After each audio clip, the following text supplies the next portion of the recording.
This channel does not promote any violent, harmful, or illegal activities. All content provided by this channel is meant for an educational purpose only. UEM Jaipur is a perfect target for prospective students aspiring for good jobs, good education with future-ready skills.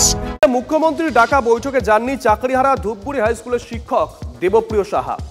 মুখ্যমন্ত্রী বরাবর অযোগ্যদের বাঁচানোর চেষ্টা করেছেন, সেই কারণেই যাননি দাবি করেছেন ওই চাকরিহারা শিক্ষক। চাকরি হারিয়েছেন তার স্ত্রীও। কেন তাদের অযোগ্যদের তালিকায় ফেলে দেওয়া হলো প্রশ্ন তুলছেন দেবপ্রিয়। কোনো পরীক্ষায় বসবো না, কোনো আপোষ করব না, সাফ বার্তা দিয়েছেন চাকরিহারা শিক্ষক।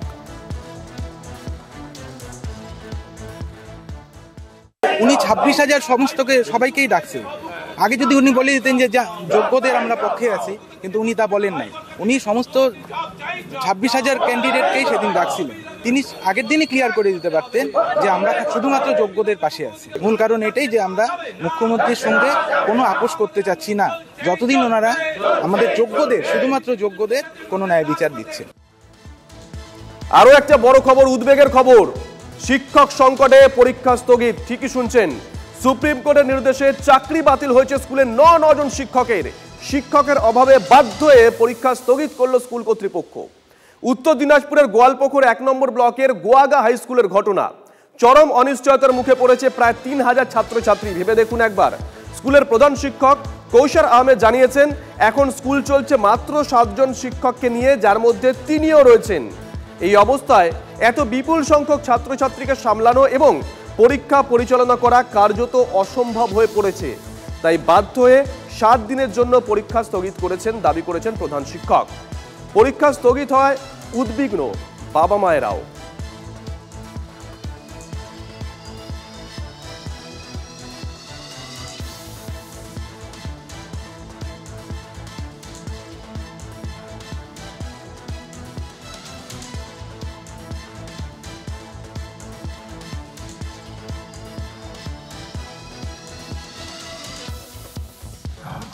টিচার নেই, এই কারণে আমরা 1 সপ্তাহের জন্য পরীক্ষাটাকে পিছিয়ে দিয়েছি।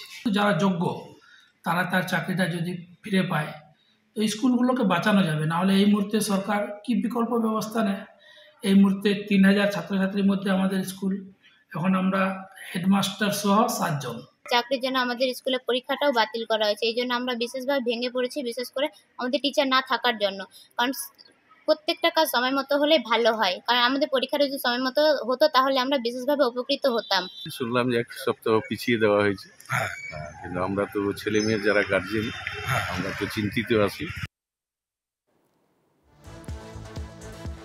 মুখ্যমন্ত্রী বলছেন স্বেচ্ছায় পরিষেবা দিতে, আর শিক্ষকরা কি বলছেন? স্বেচ্ছা পরিষেবা নয়, বরং স্বেচ্ছা মৃত্যুর আবেদনই একমাত্র রাস্তা। ইন্ডোরে মুখ্যমন্ত্রীর সঙ্গে চাকরিহারা শিক্ষকদের বৈঠকের পর এমনটাই দাবি উত্তর দিনাজপুরে ক্যান্সার আক্রান্ত চাকরিহারা শিক্ষকের। চোপড়ার মাঝিয়ালি হাই স্কুলের শিক্ষক ইসলামপুরের দুর্গানগরের বাসিন্দা সুশান্ত দত্ত ব্লাড ক্যান্সারে আক্রান্ত। তার কেমোথেরাপি চলে, তিনি ওষুধ খান। কিভাবে ভলেন্টারি সার্ভিস দেবেন? মুখ্যমন্ত্রীর বক্তৃতায় তার মতন ক্যান্সারে আক্রান্তদের জন্য কোনো আশ্বাস বা সমাধানের কথা শোনা যায়নি, যা হতাশ করেছে তাকে। চিকিৎসার খরচ, পরিবারের ভরণ পোষণ হবে কিভাবে? মাথার ওপরে আকাশ ভেঙে পড়েছে সুশান্ত বাবুর। স্বেচ্ছা মৃত্যুর আবেদন ছাড়া কোনো পথই খুঁজে পাচ্ছেন না। হতাশা ঝরে পড়ছে তার গলায়। সবকিছু একটা প্রসেসের মধ্যে, সে পরীক্ষাই নিবে, সবই করবে, একটু আই ওয়াশের টাইপেরই হলো। জাস্ট এতে কোনো সুরাহা পেলাম না, ওই অথই জলেই পড়ে থাকলাম, চিন্তার কবলেই থাকলাম।